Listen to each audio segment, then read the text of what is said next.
Hello, this is Dr. Goodin again. Welcome, like, subscribe, share, please.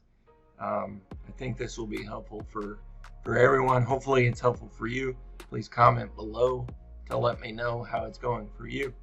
I've been talking about a conversation I had with a student who just ended data collection and is starting to work on chapter 4 and 5, gaining that confidence that he is the one that really knows the information more than I ever will. He's the one that reviewed all the articles in chapter 2.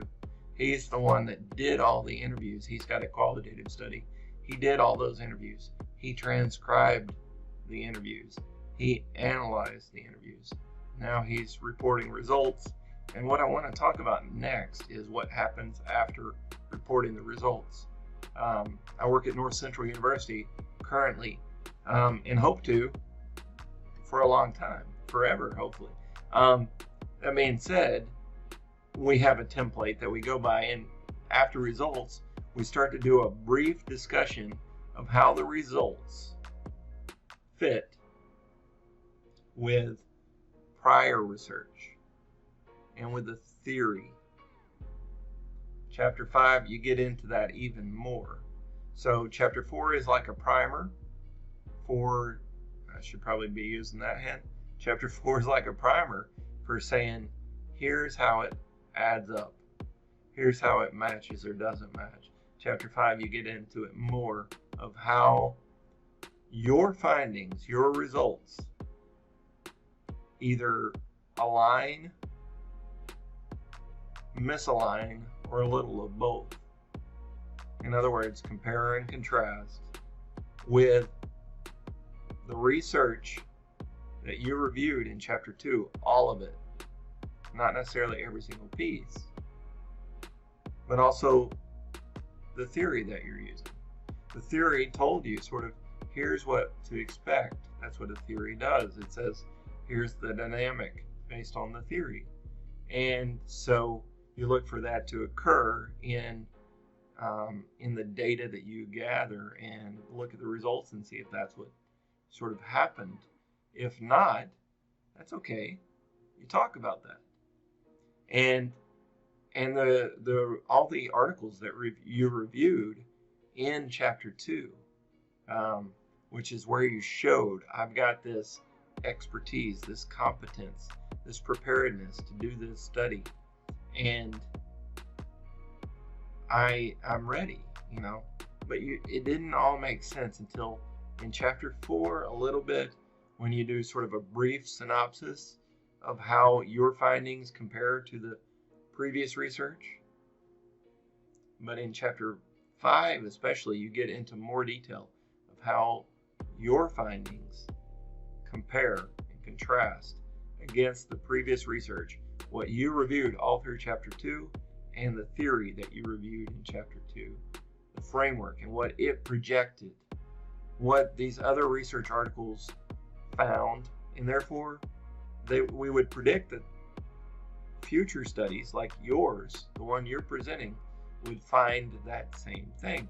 But some of those articles found different things, and some of them weren't as related to your findings as others.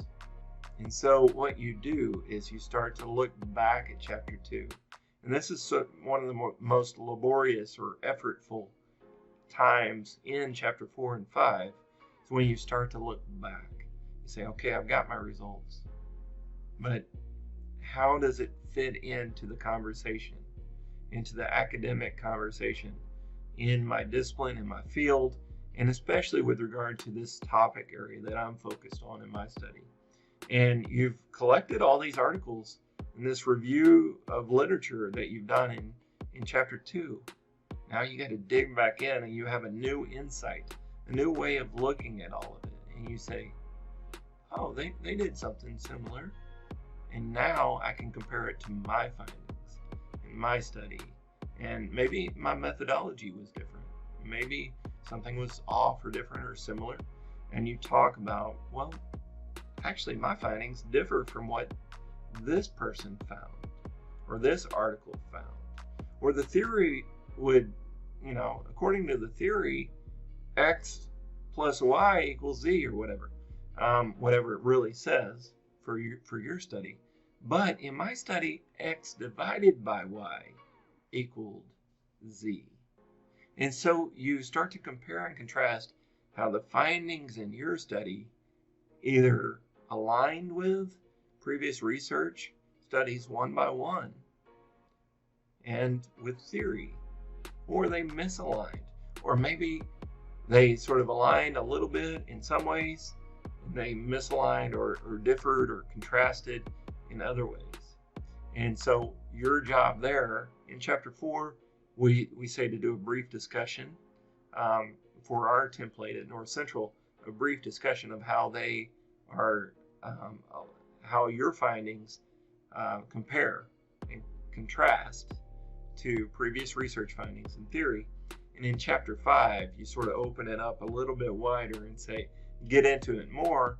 And then you offer some ideas of maybe why. Maybe the methodology was different. Maybe there was a conflict of interest in the previous study. Maybe the sample size was smaller. Maybe your sample size was smaller.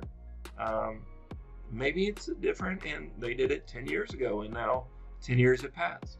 There are all sorts of ideas. In chapter 5, you get to start being the expert. I compared it with my student to, and I use a lot of horrible metaphors, probably not horrible as in bad or malicious, but just not that clever. But I said it's like a sundae, a chocolate sundae, shake thing, dessert drink, right? Where you don't make the sundae. You don't get to mess with the sundae.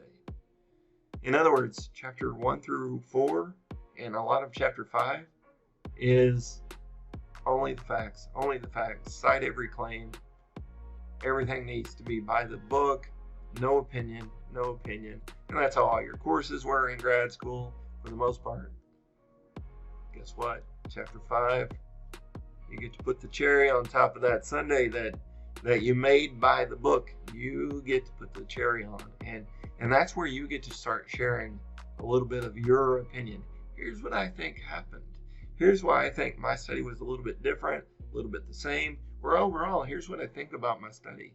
I think, and you get into an implications section. I think what this means, and for every study, it could lead you into something new.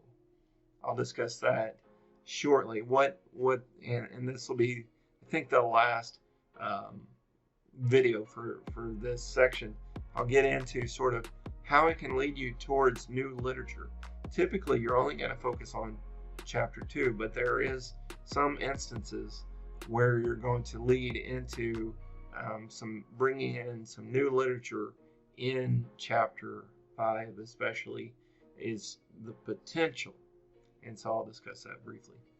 Thank you. Like, subscribe, share, comment below, please.